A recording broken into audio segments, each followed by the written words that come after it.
Sweden میں قرآن کو جلائے جانے کے بعد ایک مسلمان احمد الوش نے کچھ ایسا کر دکھایا ہے جس کی آج پوری دنیا میں چرچا ہو رہی ہے۔ دراصل قرآن جلائے جانے کے بعد سویڈن کے احمد الوش نے وہاں کے کورٹ میں ایک یاچکا دائر کی تھی کہ اسے بھی یہودیوں اور عیسائیوں کی مقدس کتاب بائبل اور تورات کو جلانے کی اجازت دی جائے۔ احمد الوش کا کہنا تھا کہ جیسے سویڈن میں سرے عام سرکاری سیکیورٹی کے بیچ قرآن کو جلایا گیا، ویسے ہی وہ بھری سیکیورٹی اور لوگوں کے بیچ بائبل اور تورات کو جلانا چاہتا ہے۔ اس خبر کے آنے کے بعد اسرائیل سمیت دنیا کے تمام یہودی سنگٹھنوں نے بوال کر دیا تھا اور دھمکی دی تھی کہ اگر ہماری دھارمک پستکوں کو جلانے کی کوشش کی گئی تو ہم اسے برداشت نہیں کریں گے۔ اسرائیل کے راشٹرپتی نے تو یہاں تک کہہ دیا تھا کہ تورات ہماری سب سے مقدس کتاب ہے، اس کی حفاظت ہم پر فرض ہے اور ہم اس کی حفاظت کر کے رہیں گے۔ سویڈن کی عدالت نے احمد الوش کی یاچکا کے بعد اسے بائبل اور تورات کو جلانے کی اجازت دے دی تھی، کیونکہ سویڈن میں دھارمک پستکوں کو جلانا ابھیویکتی کی آزادی مانا جاتا ہے، جس کے بعد دنیا بھر کی نظریں سویڈن کے اس مسلمان پر تھی۔ یہ اتہاس میں پہلی بار تھا کہ کسی مسلمان نے آسمانی کتاب بائبل اور تورات کو جلانے کی اجازت مانگی تھی۔ احمد الوش طے شدہ وقت پر کل اسرائیلی دورتاواس پہنچے۔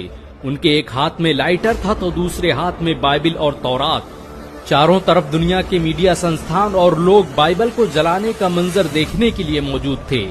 دنیا بھر کی نگاہیں احمد الوش کے ہاتھ میں موجود اس لائٹر پر ٹکی تھی، لیکن لوگ اس وقت حیران رہ گئے جب سویڈن کے اس 32 سالہ نوجوان نے لائٹر زمین پر پھینک دیا اور لوگوں کو مخاطب ہو کر کہنے لگا کہ میں بائبل اور تورات کو جلانے کی سوچ بھی نہیں سکتا، میں تو بس قرآن جلانے کے معاملے پر یورپ، امریکہ سمیت دنیا کے دوگلے پن کو بے نقاب کرنا چاہتا تھا۔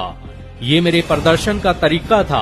میں چاہتا تھا کہ لوگ آئیں اور میری بات سنیں اور ایک مسلمان کے درد کو محسوس کریں۔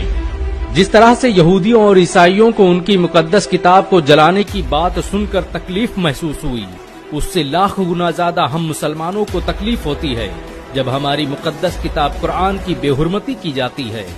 احمد الوش کے پاس بائبل اور تورات کے ساتھ قرآن بھی موجود تھی۔ اس نے قرآن کو بوسہ دیا اور سینے سے لگاتے ہوئے کہا، بھلا میں ان کتابوں کو کیسے جلا سکتا ہوں جس کی تصدیق میرے قرآن نے کی ہے؟ میرا اسلام کسی مذہبی کتاب کو جلانے کی اجازت نہیں دیتا۔ احمد الوش کے پروٹیسٹ کے اس انوکھے انداز کی آج دنیا بھر میں چرچائیں ہو رہی ہیں، یہاں تک کہ یہودی اور عیسائی بھی قرآن کو جلانے